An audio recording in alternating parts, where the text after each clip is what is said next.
JRP Pamito. Alam niyo po kung ano man po. Sige, ano nga. Basahin muna natin yung message. Can I ask if Attorney Vic ask for a support from INC? I mean, nag-ask ba siya ng appointment to talk to the leaders and all? Alam niyo po, noong siya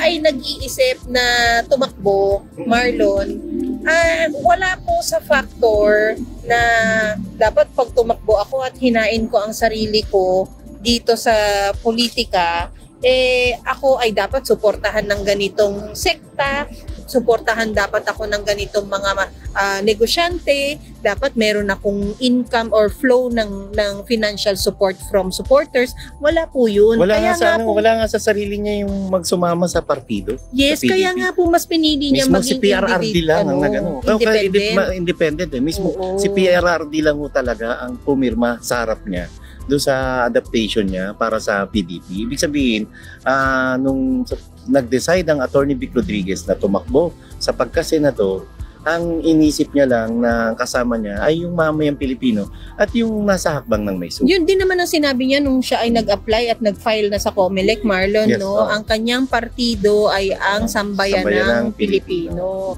So, alam niyo po, ang magiging resulta ng ating election tomorrow po, no? Choice na ho ng mga Pilipino yan. Kung may mga pinresent sa inyong mga regalo na alam mo yung mga leaders natin na yan, at ang binoto nyo pa rin po ay isang Bong Revilla, at ang binoto nyo pa rin po ay isang Manny Pacquiao, yung mamimigay ng jacket na masama loob, na yung mga ganun, problema nyo po yan. Hindi ho natin kailangan ng grupo ng mga Kristiyano, Katoliko, or kung sinong mga sekta nga ang nandyan na sasabihin natin na ipanalo ninyo. Maganda kung masusuportahan.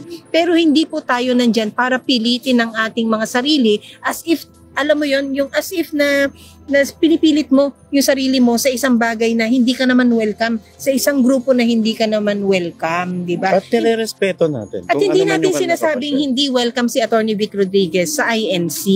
Sila nga po ay magkasama ni Kong Dante Marcoleta sa entablado every time merong PDP rally. No, ang atin, ibigay ho natin ang nararapat na respeto sa INC. Desisyon nila yan.